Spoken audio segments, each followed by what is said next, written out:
Paz do Senhor Jesus, tudo bem? Pastor Alex falando com vocês, mais uma vez trazendo aí um assunto que eu estava ouvindo durante a semana. Achei interessante falar bem rápido sobre ele. É um assunto que causa muita polêmica. Enquanto a gente vai falando sobre esse assunto, você que não é inscrito neste canal, se inscreva. Se puder, compartilhe com o maior número possível de pessoas. E deixe sua curtida, deixe o seu like aí. E vai ser uma bênção para a sua vida e para a vida daqueles que assistirem. Gente, falar sobre dízimos é um assunto bem polêmico, porque por irresponsabilidade de alguns, esse assunto ele está bem mais debatido e muitas das vezes cai na descredibilidade. Pessoas tentam descredibilizar o dízimo, tentando dizer que Jesus aboliu e que, enfim, muitas coisas. E observando acerca do dízimo, eu sou pastor na Assembleia de Deus, então, desde quando me converti, há mais de 20 anos atrás, a gente vem estudando, aprendendo com os mestres, ouvindo assuntos a respeito disso, e é importante que você saiba que o dízimo ele não foi abolido por Jesus. Tá? Primeiro, que o dízimo é antes da lei. Você vai observar lá em Gênesis capítulo 14, a partir do 18 ao 20, salvo engano, que Abraão deu dízimo a Melquisedeque. Então, antes da lei, já havia o dízimo. Tá? Você pode observar isso tudo aí do que eu estou falando na Bíblia Sagrada. Se tiver dúvida, abre lá Gênesis capítulo de número 14 e verso de número 18 ao 20, você vai ver Abraão dando dízimo. Então, antes da lei. Vem toda a situação em que o povo está no Egito e agora é escravo e Deus liberta. Deus fala com o povo, quando estiver saindo, para que eles pedissem ao povo do Egito ouro, prata e tudo que pudesse de valor para a retirada deles para o deserto. Isso em Êxodo capítulo 11, você vai observar toda essa organização que o Senhor traz aí para o povo na hora que eles estão saindo para o deserto. Então, Deus vai falar, peça aos vizinhos ouro, prata, tudo que puder para ir. E por quê? No deserto não precisa disso, porque Deus já tinha um plano lá na frente. A Bíblia diz que o Senhor é dono de tudo. O Senhor nos usa para as coisas naturais.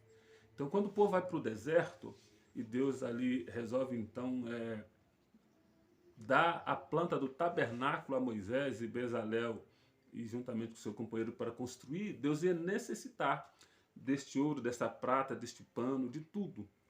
Só que Deus não obriga. Deus não obriga. Dízimo também é um ato de fé. Ou seja, Deus fala a Moisés, a partir do verso 20, do capítulo 25 e também no capítulo 35, verso 29 de Êxodo, Deus fala a Moisés, olha, peça ao povo, aqueles que de bom coração, de coração aberto, aqueles que se inclinarem a trazer as suas ofertas para a construção do tabernáculo. E você vai observar que no livro do Êxodo tem todas as etapas do tabernáculo, do começo ao fim, do lugar santo ao santo dos santos, do pátio, das vasilhas e também das vestes sacerdotal, que não era qualquer veste. Se você for observar, toda a indumentária sacerdotal está enganjada ali em algo valioso e tem um significado. Então Deus ele trabalha desta forma. Deus quando manda fazer o tabernáculo, institui os levitas, é exatamente que ele necessitava do trabalho humano, do valor humano. E quem pode doar, quem pode abençoar a obra é aquele que tem condição, é aquele que tem seu trabalho, aquele que tem pouco ou muito, mas que de alguma forma Deus o abençoou. Por isso que é 10%, é dízimo. E aí Deus institui também que os levitas não vão trabalhar. Os levitas vão viver daquilo que entra na casa de Deus. 10% de tudo. Em outros textos você vai ver que anualmente eles traziam o dízimo das suas primícias, de tudo que tinham. Era uma vez por ano que eles não trabalhavam com moeda, com dinheiro, era com cereais, com alimento, com o que plantavam, com animais. Tá? E por isto que ela foi instituída, para que houvesse mantimento nas coisas do Senhor, para que houvesse mantimento na casa do Senhor, que os levitas e sacerdotes não padecessem necessidade, uma vez que a tribo de Levi, em especial o sacerdote e aqueles que serviam na casa de Deus, ficavam sem herança na terra, mas comia do que era sagrado, tá bom? Então, é antes da lei, na lei, e na lei veio algo que também era cerimonial, que apontava para Cristo. Ou seja, quando a lei fala de sacrifício, quando a lei fala das festas, isso tudo é cerimonial. Cerimonial quer dizer algo que está ilustrando, representando alguma coisa futura. Neste caso, representando a vinda de Cristo. Neste caso, representando o Cordeiro de Deus que tira o pecado do mundo. Então, o que era cerimonial, quando Jesus vem, ele tira da lei, ele dá abolição a isso. Porque agora, segundo João capítulo de número 1, João capítulo de número 1 e verso de número, deixa eu achar aqui que eu fiz uma anotação. João capítulo de número 1 e verso 29 diz que ele é o Cordeiro de Deus que tira o pecado do mundo.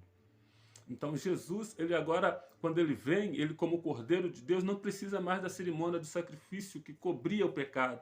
Jesus vem e arranca o pecado. Então a cerimônia de degolar animais, das festas que havia em gratidão, isso tudo, a festa em si, mas a gratidão permanece.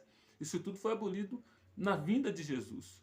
Porém, o dízimo é antes da lei, é na lei e depois da lei, e não é cerimonial, porque é algo que permanece até hoje, nos nossos dias. Jesus, quando ele vem, ele só tira o que era cerimonial, mas a lei permanece, né? Aí você pode observar Jesus falando aos líderes religiosos na época que eles observavam os dízimos, mas outras coisas não. Ou seja, Jesus não tirou o dízimo de pauta, mas não se deve observar só o dízimo. Como o assunto hoje é sobre o dízimo, que é polêmico, então nós estamos abordando sobre este assunto. Permanece, fica, porque mesmo não havendo o mesmo sistema de levitas, de sacerdotes da época para o sacrifício, mas a palavra necessita ainda ser aplicada. A palavra ainda precisa ser trabalhada. A casa de Deus ainda permanece na terra. Ou seja, na igreja você encontra conforto, na igreja você encontra banco, luz, água, encontra uma família para reunir, estudos bíblicos, ou seja, precisa de um pastor para estar te dando direção, orientação e uma palavra de conforto. E cuidando das coisas de Deus na terra. E a este pastor, o Senhor Deus disse que ele é digno do salário. A gente vai observar aí, Mateus 23, você vai ouvir falando sobre o dízimo. Também 1 Coríntios, capítulo de número 9, do 13 ao 14, falando que o obreiro ele é digno do seu salário. Então, o dízimo serve para quê? Quando o crente, quando a pessoa que frequenta a igreja, que é membro de uma igreja, é fiel, ela está ajudando a manter a casa de Deus juntamente com aqueles que comem diretamente do altar. Isso não é vergonha para ninguém, isso é uma bênção para aqueles que entendem o propósito, óbvio, para aqueles que são verdadeiros homens e mulheres de Deus que não esbanjam. Porque em outros textos nós vamos observar que a Bíblia fala sobre os despenseiros da casa de Deus, aqueles que são chamados para cuidar das coisas de Deus. Então, se é um mau despenseiro, vai ter dificuldade na hora do acerto de conta, porque o Senhor Deus vai requerer desse dispenseiro o acerto de conta, vai querer deste homem e desta mulher um acerto de conta. Então, é necessário que o homem que se dispôs a trabalhar para o Senhor tenha cuidado naquilo que é santo. Né? 1 Coríntios, capítulo de número 4, vai falar sobre o dispenseiro. Estuda lá, busca lá que você vai entender isso que eu estou dizendo. Estou tentando trazer de uma forma bem rápida para que você entenda que o dízimo é sim bíblico. O dízimo é sim antes da lei, durante a lei e depois da lei. O que foi abolido foi o que era cerimonial, ou seja, o ato de sacrificar animais, o ato de festividades em prol de alguma coisa. Mas o dízimo em prol da obra de Deus continua, porque tanto pastores quanto aqueles que vivem do altar precisam se manter. E também ajudar pessoas próximas com obra social. A Bíblia fala sobre o órfão, sobre a viúva, sobre atender aqueles que necessitam. Então, tudo isto engloba nesse sentido. Tá? Então, é bíblico, dei referências bíblicas para você buscar aí, vou deixar descrito também na parte de baixo ou na parte de cima do vídeo, para que você pesquise, olhe, avalie. Aí a pergunta é, mas pastor, e se algum dos pastores for infiel com dízimo? Aí, como eu disse, 1 Coríntios 4 vai estar falando sobre o despenseiro. Se ele é fiel, glória a Deus. Se não é, vai ter a parte dele com Deus. O que cabe ao dizimista é entregar. Cabe ao pastor administrar. Se vai ser administrado de forma correta ou não, isto o pastor vai ter com o dono da obra, que é o próprio Deus, tá bom? Então, tirando essas dúvidas rapidinho aí, para que você entenda e não deixe de ser dizimista porque um pastor ou outro está sendo infiel, igual eu tenho visto nas mídias sociais aí, nas plataformas, alguns homens brincando com o que é santo, trazendo o dízimo, debochando do dízimo ou de algumas ações que venha a denegrir a imagem do que é santo. E a Bíblia diz que é lícito vir o escândalo, mas ela também diz que ai por quem o escândalo vier. Então temos que ter muito cuidado e tratar desse assunto com muita seriedade, porque não é brincando, porque não é coisa de ficar falando de forma a desdenhar, tá bom? Deus abençoe sua vida, Deus abençoe a sua casa e Deus abençoe a sua família.